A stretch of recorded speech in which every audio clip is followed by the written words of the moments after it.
Graça e paz. Vamos abrir a palavra em Hebreus, capítulo 2, e vamos ler os versículos de 1 a 5. Vamos ouvir a palavra de Deus. Portanto, convém-nos atentar com mais diligência para as coisas que já temos ouvido, para que em tempo algum nos desviemos delas. Porque se a palavra falada pelos anjos permaneceu firme, e toda a transgressão e desobediência recebeu a justa retribuição, como escaparemos nós, se não atentarmos para uma tão grande salvação, a qual, começando a ser anunciada pelos anjos, pelo Senhor, foi-nos depois confirmada pelos que a ouviram, testificando também Deus com eles, por sinais e milagres e várias maravilhas e dons do Espírito Santo, distribuídos por sua vontade, porque não foi aos anjos que sujeitou o mundo futuro de que falamos. Que Deus, por sua graça, nos firme cada vez mais em sua palavra, em nome de Jesus. Portanto, convém-nos atentar com mais diligência para as coisas que já temos ouvido, para que em tempo algum nos desviemos delas. Uma outra versão diz: importa que nos apeguemos com mais firmeza às verdades ouvidas, para que delas jamais nos desviemos. Irmãos, uma das características da superficialidade, da vida superficial, sem realidade, é a falta de aderência às verdades anunciadas da palavra de Deus. O que ouve não cola nas paredes do coração. Na superficialidade não há uma atenção interessada, concentrada, intensa. A palavra de Deus, a mensagem do Evangelho, que aqui neste texto que estamos analisando, é chamada de uma tão grande salvação. O coração de Deus está concentrado nisso. O coração do regenerado também se concentra nisso. A pregação, a nossa pregação, ela tem que estar concentrada também nisso. Aqui diz que é um falar repetidamente as verdades já ouvidas.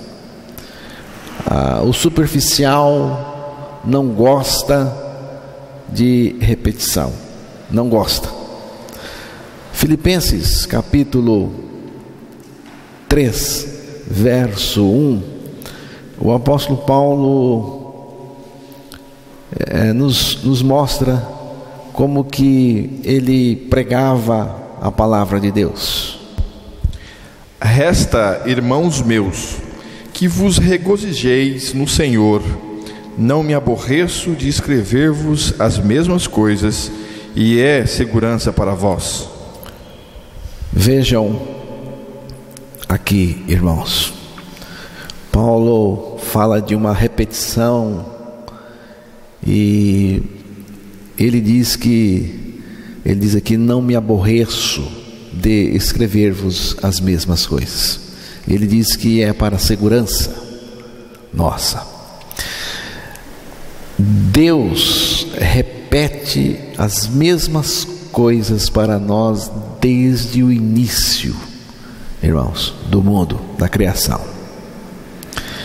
A tendência do superficial, da superficialidade, é aborrecer-se, ficar enfastiado ou entediado, não é, com a repetição.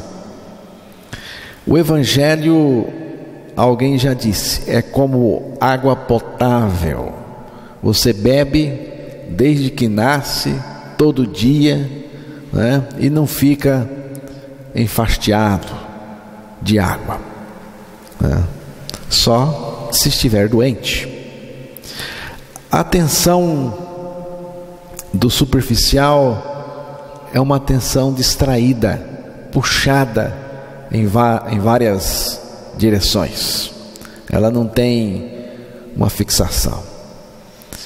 Agora, ninguém e nada pode arrancar uma pessoa firmada na palavra de Deus revelada em Cristo. Uma pessoa firmada pelo próprio Deus, né, na palavra.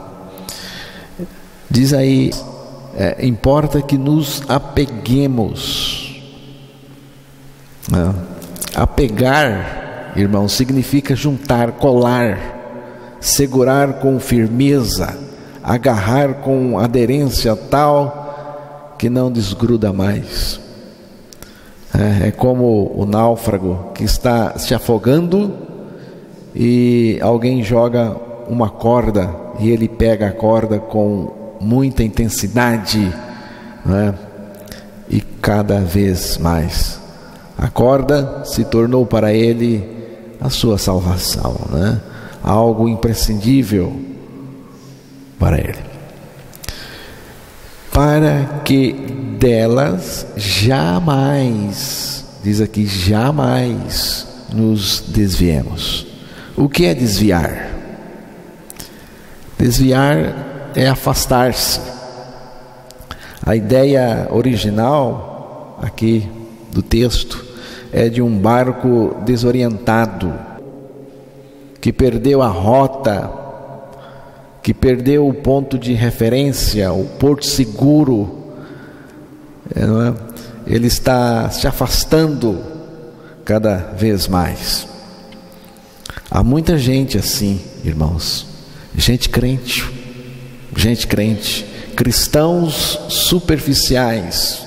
Lamentavelmente, é assim que vejo a igreja pós-moderna, principalmente a igreja brasileira. Tem muita religião, tem muitas coisas, mas não tem o Evangelho, está afastada do Evangelho, né? Religião, como tenho falado aqui, é um processo de afastar ainda mais a pessoa do Evangelho, a pessoa de Deus. Quanto mais religiosa é a pessoa, mais distante ela está do Evangelho de Cristo. Vamos ouvir novamente Hebreus capítulo 2, o verso 2 e 3.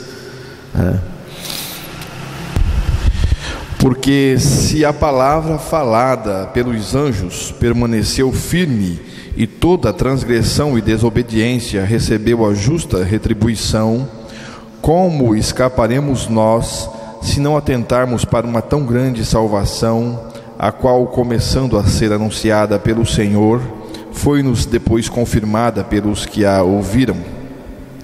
O autor aos Hebreus faz uma pergunta muito pertinente: como é que nós escaparemos do castigo se desprezarmos uma salvação tão grande? Ele diz que o próprio Senhor, você ouviu aí na leitura, que o próprio Senhor Jesus anunciou essa salvação, e depois aqueles que a ouviram nos confirmaram. Como escaparemos nós do castigo? Em outras palavras, qual alternativa haverá caso deixemos escapar essa tão grande salvação? Deixemos de lado? Nenhuma, irmãos, nenhuma. Teremos que ir para o castigo eterno. Só há uma forma de escapar: é sendo salvo por essa tão grande salvação, é experimentando essa tão grande salvação, a grande salvação de Deus, é crendo nessa tão grande salvação. A coisa é muito séria, irmãos, é muito séria. Se os que violaram, diz aí, a lei eram punidos, qual seria o destino dos que desprezam o Evangelho? A lei diz aos homens o que eles devem fazer. O Evangelho diz o que Deus fez em Cristo para nos salvar. Pela lei vem o conhecimento do pecado, pelo Evangelho vem a salvação do pecado. Não confunda, não podemos confundir a salvação de Deus com outra coisa que não seja a salvação do pecado. A lei foi dada por Deus a Moisés e depois ao povo, mas o Evangelho, irmãos, foi falado diretamente pelo próprio Senhor Jesus. Além disso, foi confirmado aos primeiros cristãos pelos apóstolos e por outros que ouviram o Salvador falar. Desprezar, a palavra desprezar que aparece aí, desprezar tão grande salvação, é algo mais sério do que transgredir a lei. Diz aí que toda transgressão e desobediência recebeu a justa punição, retribuição. Como escaparemos nós se não atentarmos para uma tão grande salvação? Como é que nós vamos escapar do castigo se desprezarmos uma tão grande salvação? A palavra transgressão diz respeito à natureza pecaminosa e suas manifestações contra Deus e a sua palavra. A palavra desprezar diz respeito ao Cristo grandioso, a palavra grandiosa e a sua salvação grandiosa. Então, irmãos, um juízo muito mais severo aguarda os que desprezam o Evangelho de Jesus Cristo. A antiga aliança teve sua confirmação com a punição dos rebeldes transgressores. Você acha que a nova aliança, aquela que foi lavrada com o sangue do próprio Deus, encarnado, derramado naquela cruz, tem um peso menor? Você acha que Deus vai tolerar a desobediência e a transgressão na sua vida? Ele não tolerou no passado. Você acha que Ele vai tolerar agora? Você acha que podemos brincar com o pecado? Não podemos, irmãos. O autor aos Hebreus nos dá a resposta. Como é que nós escaparemos do castigo se desprezarmos uma tão grande salvação? A palavra desprezar aqui é a mesma palavra que Jesus falou em Mateus capítulo 22, versículo 5, e tem também o mesmo significado. Vamos ouvir o que Jesus disse lá. Eles, porém, não fazendo caso, foram um para o seu campo, outro para o seu negócio. Não fazendo caso, como diz a outra versão, não se importaram. Receberam, irmãos, um convite gracioso, mas ultrajaram, mofaram, esnobaram, deram de ombros e até mesmo mataram os portadores do convite. É aquela atitude assim: não estou nem aí. É inconcebível. Para mim é inconcebível uma coisa dessa. Alguém faz uma festa, um banquete, tem de tudo, e convida você, manda alguém à sua casa com um convite para você, e você esnoba, você dá risada na cara dele, você empurra ele, você chega à loucura de bater nele, você até mata ele. O que é isso? Para mim é inconcebível. É inconcebível o fato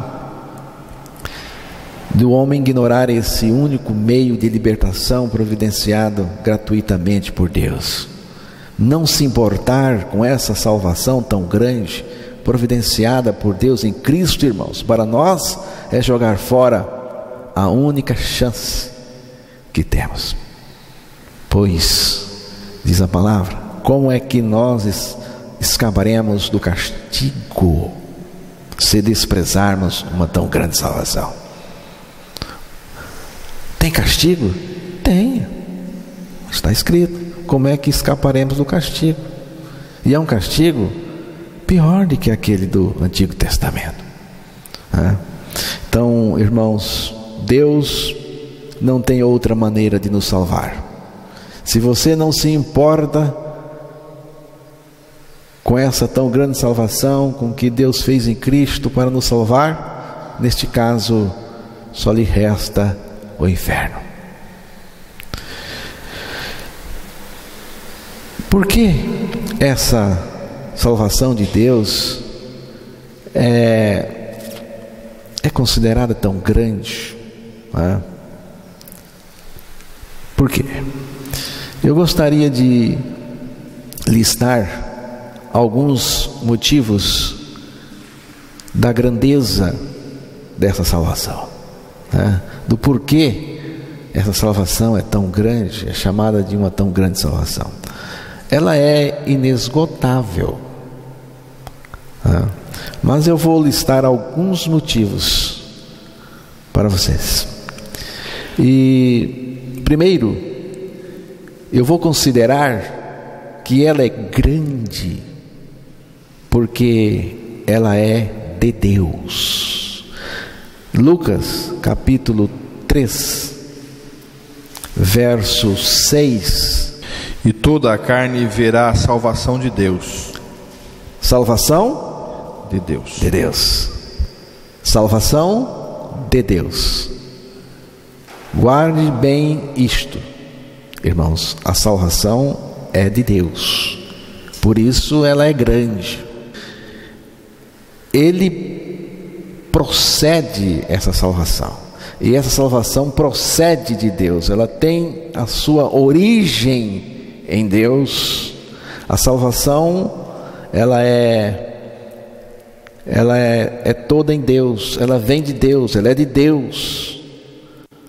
Não é nós nos salvando, mas Deus que nos salva pela sua graça maravilhosa e suficiente. Sofonias capítulo 3, verso 17.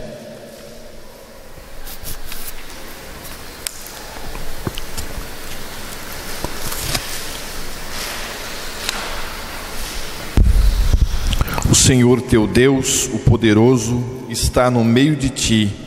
Ele salvará, ele se deleitará em ti com alegria, calar-se-á por seu amor, regozijar-se-á em ti com júbilo. Veja bem, o Senhor teu Deus, o poderoso, está no meio de ti, ele salvará. Outra versão diz: poderoso para salvar-te. A salvação não é nossa, ela é nossa em Cristo. Nós precisamos, irmãos, de uma compreensão correta da salvação de Deus, do que é a salvação de Deus. E no Salmo 27, no verso 1, tem tantos outros textos, mas vamos ficar apenas com esse.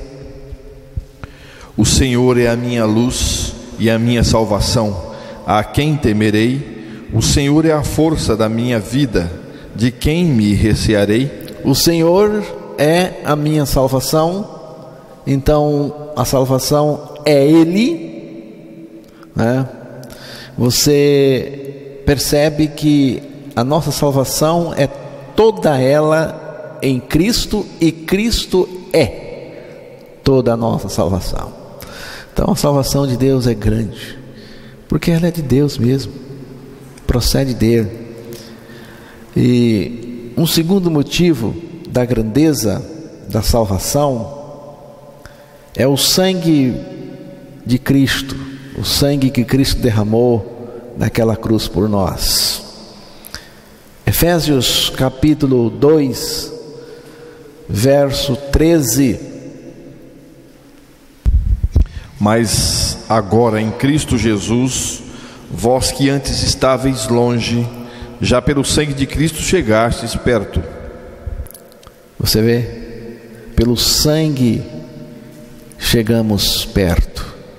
O sangue nos aproximou dele. Se não fosse o sangue, a gente não poderia se aproximar dele, ser aproximado dele, daquela cruz. Pelo sangue eu vi condição de me aproximar de Jesus naquela cruz. O sangue, irmãos, vazado do corpo de Jesus nos aproximou daquela cruz.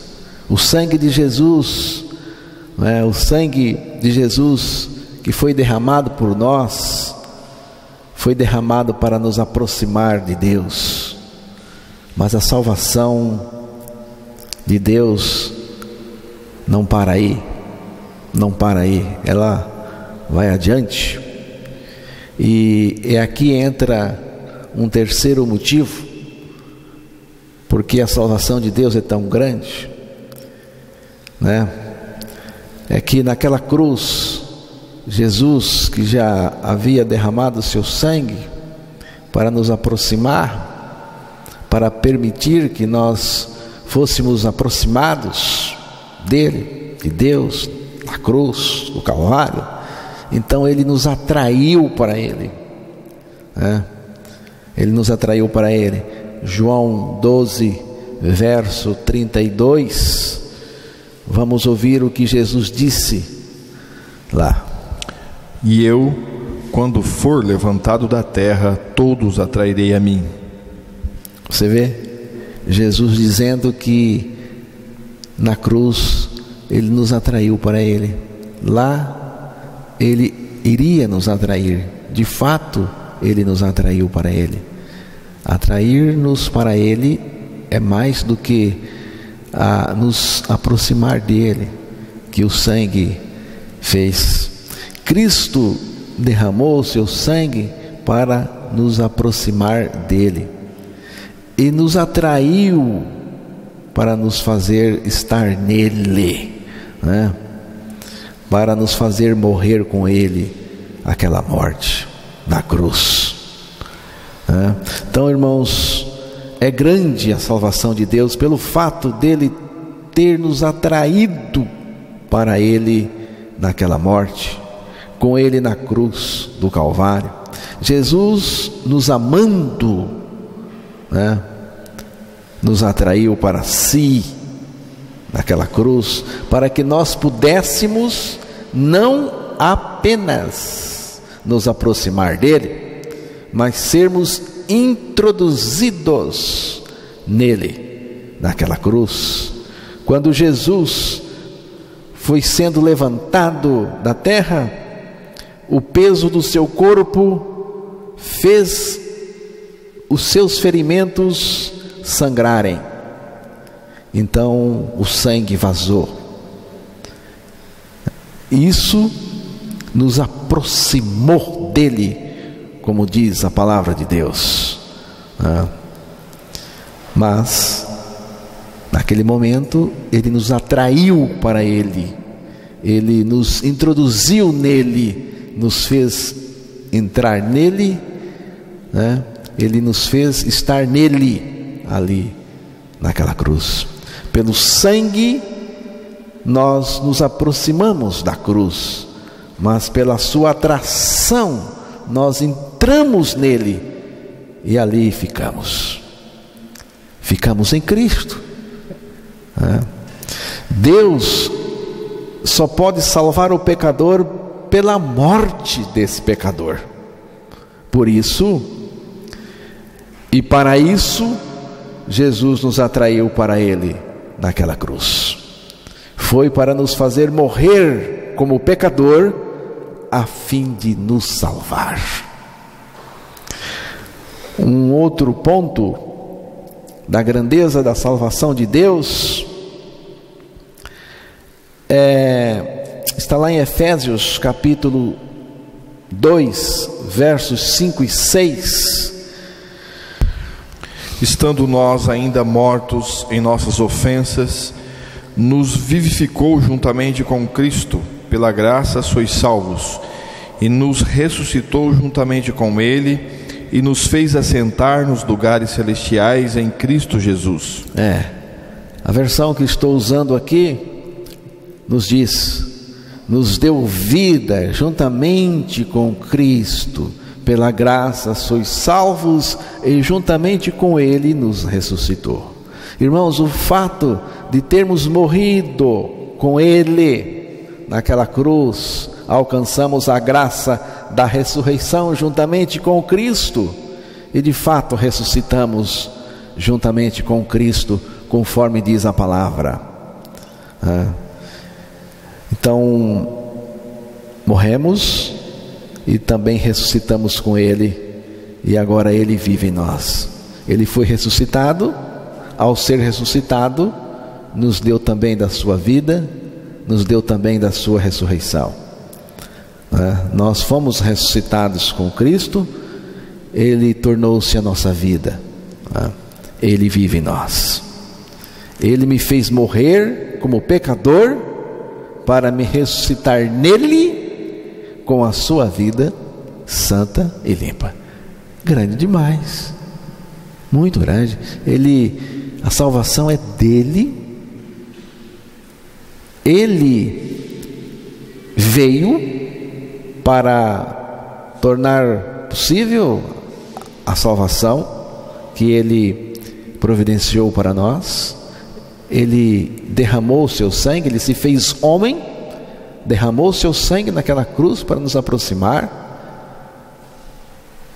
nos atraiu para Ele, nos fez entrar nele como pecadores, e nele nós morremos e também ressuscitamos nele, mas ressuscitamos não com a vida de pecador, mas com a vida dele, que é uma vida santa, limpa, uma vida justa. É grande demais, não é? Ressuscitados juntamente com Cristo. Então, neste ponto entra um outro motivo que gostaria de destacar da grandeza da salvação de Deus, é que Cristo agora está em nós. Ele nunca esteve em ninguém, mas agora Ele está em nós. Gálatas 2:20, Colossenses 1, 27, vamos ouvir a leitura dos textos. Já estou crucificado com Cristo, e vivo não mais eu, mas Cristo vive em mim. E a vida que agora vivo na carne, vivo-a pela fé do Filho de Deus, o qual me amou e se entregou a si mesmo por mim. Aos quais Deus quis fazer conhecer quais são as riquezas da glória deste mistério entre os gentios, que é Cristo em vós, esperança da glória. É aqui, né? É onde Deus quer chegar com cada um de nós, irmãos. Deus só estará satisfeito, né? E nós satisfeitos nele, quando Cristo estiver em nós. Cristo em nós é a soma de tudo, irmãos. Uma pessoa divina vivendo sua vida num ser humano regenerado, né? A nova criatura. Grandioso demais, maravilhoso demais. Você acha isto pouco? O próprio Deus vivendo em você? Ainda temos a nossa personalidade, né? A personalidade humana, mas existe outra pessoa vivendo em todas as áreas do nosso ser. Cristianismo, irmãos, começa quando nascemos de novo e Cristo vem viver em nós. Eu vou repetir, cristianismo começa, só existe quando nascemos de novo e Cristo vem viver em nós a sua vida. A única esperança que temos é Cristo em nós. A única esperança que temos é Cristo em nós. Já não sou eu quem vive, mas Cristo vive em mim. Esse é o segredo da vida cristã. O Senhor em mim vive a vida cristã, não eu. Irmãos, seria impraticável e doloroso para cada cristão tentar viver a vida de Cristo em paciência, em amor, bondade, humildade, se alegrando em qualquer situação, sofrendo também, tentando não se preocupar ou vencer as inquietações e tensões da vida neste mundo. Eu quero até lhe dizer, não tenta isso, não tenta. Você vai se esgotar. Se você tentar viver como um cristão autêntico, verdadeiro, a vida de Cristo, você vai se esgotar, né? Você poderá ter um piripaque, uma crise nervosa, um choque sistêmico danado, né? Mas se é Cristo que vive em mim, tudo muda, não é mesmo, irmãos? Se é Cristo que vive, vai funcionar, porque é Ele vivendo a vida dele em cada um de nós. Se você está cansado de viver a vida cristã, se você está desanimado de tentar vencer o pecado e não consegue, então vou lhe dizer algo excelente. Você não precisa viver mais. Você não precisa tentar vencer o pecado mais. Cristo vive em você e através de você. Cristo vence o pecado através de você. Creia e confesse a palavra de Deus. Agora eu não vivo mais, e sim é Cristo quem vive em mim. Saio de cena para o Senhor assumir o controle de tudo. É a grande salvação de Deus que estamos falando nesta manhã. Além de estar em Cristo e Cristo em nós, Cristo ainda tem algo para fazer por nós. A sua intercessão por nós. também é um outro motivo que torna a salvação de Deus tão grande. É que Cristo, a salvação é dele, ele foi à cruz do Calvário para fazer a salvação, a nossa, ele derramou o seu sangue para nos aproximar, ele nos atraiu para que nós estivéssemos nele, entrássemos nele e morrêssemos nele, com ele, aquela morte para o pecado. Ressuscitou para viver em nós, a vida dele, e a vida de Cristo está em nós. Mas ele tem algo mais para fazer por nós. Hebreus 7, verso 25.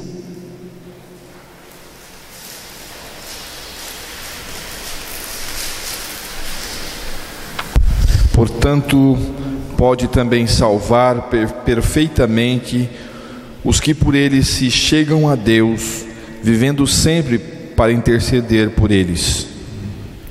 Ele intercede por aqueles que ele salvou.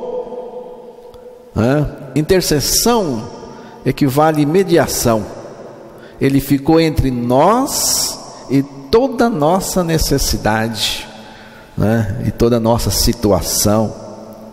A nossa salvação, irmãos, é grandiosa, porque não se baseia em nós, nos nossos méritos, nem nas nossas obras, mas se baseia na intercessão mediadora de Cristo, do nosso Salvador, que se acha sentado à mão direita de Deus Pai. Nesse lugar, ele intercede por nós. Irmãos, ele não está ali operando, intercedendo por nós para perder. Ele está operando por nós para garantir a nossa salvação, para fazer prevalecer a nossa salvação.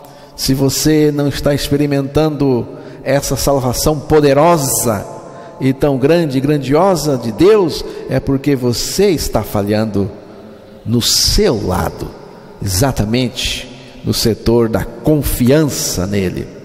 Portanto, lance-se nele com fé, descanse nele, agora mesmo. Por último, é uma salvação grande, porque ele em nós é o grande Salvador que nos dá livramento do pecado. Ele não deixa por nossa conta. Ele sabe que ele tem que estar aí, agindo. Hebreus capítulo 2, verso 17 e 18. Por isso convinha que em tudo fosse semelhante aos irmãos, para ser misericordioso e fiel, sumo sacerdote naquilo que é de Deus, para expiar os pecados do povo, porque naquilo que ele mesmo, sendo tentado, padeceu, pode socorrer aos que são tentados. Isso. E você pode ler também Hebreus 4, verso 15. Porque não temos um sumo sacerdote que não possa compadecer-se das nossas fraquezas, porém um que, como nós, em tudo foi tentado, mas sem pecado. Irmãos, ele é poderoso para libertar na cruz e para socorrer os que agora são tentados. E quando diz tentação aqui, está dizendo de pecado, irmãos, está dizendo de pecado.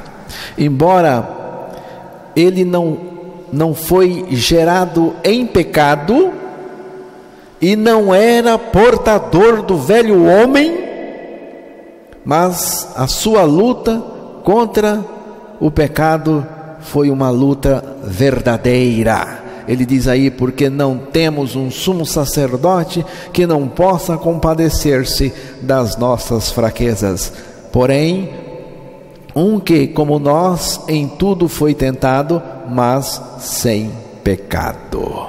Irmãos, Ele pode nos socorrer, nos dando livramento do pecado pela sua vida que se manifesta em nossa carne mortal, isto é, o nosso corpo.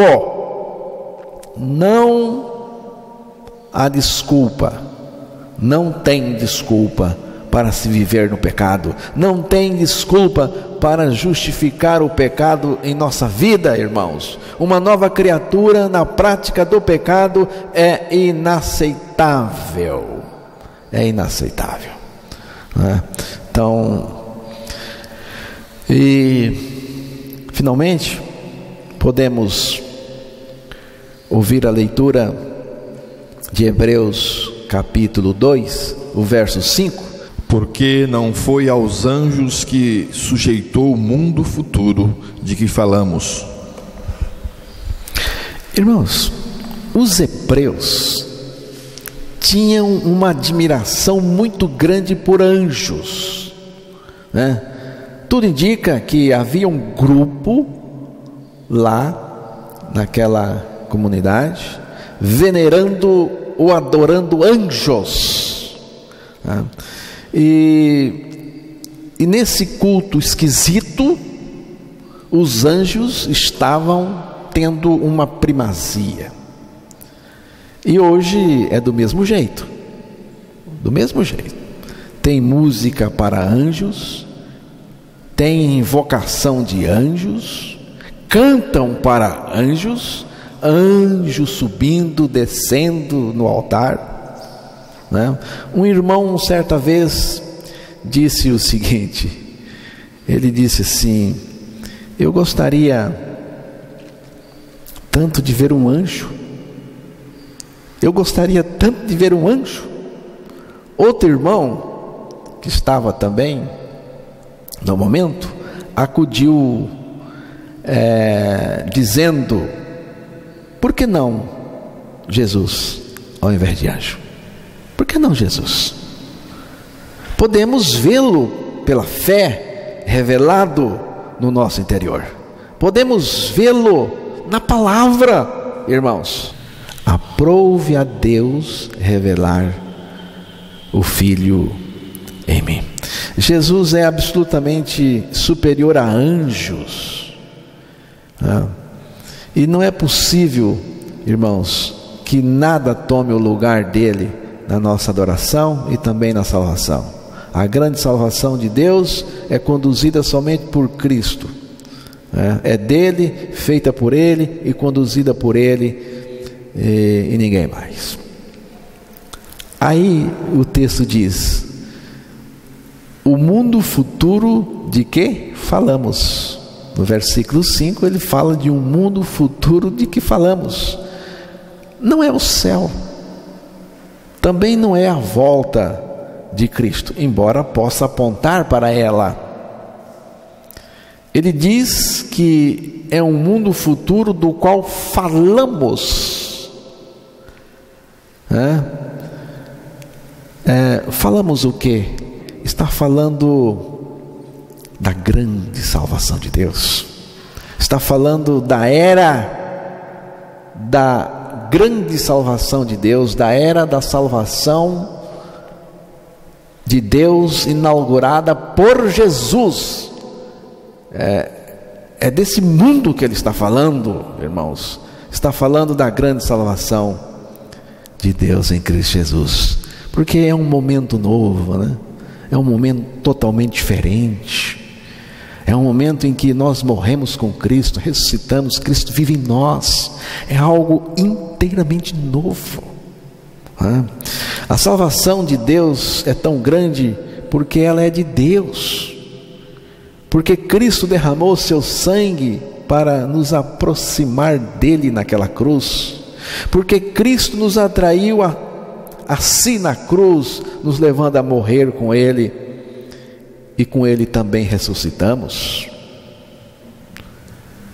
É grande, irmãos, porque Cristo é a nossa vida, ele vive em nós, porque Cristo intercede por nós, porque Cristo está em nós, nos dando constante livramento do pecado neste mundo. Não há fracasso nem derrota na grande salvação de Deus. Só temos que crer com uma fé que Ele mesmo nos dá por sua graça maravilhosa, por meio da pregação da palavra. Só temos que crer, somente crer e nada mais. Amém, irmãos?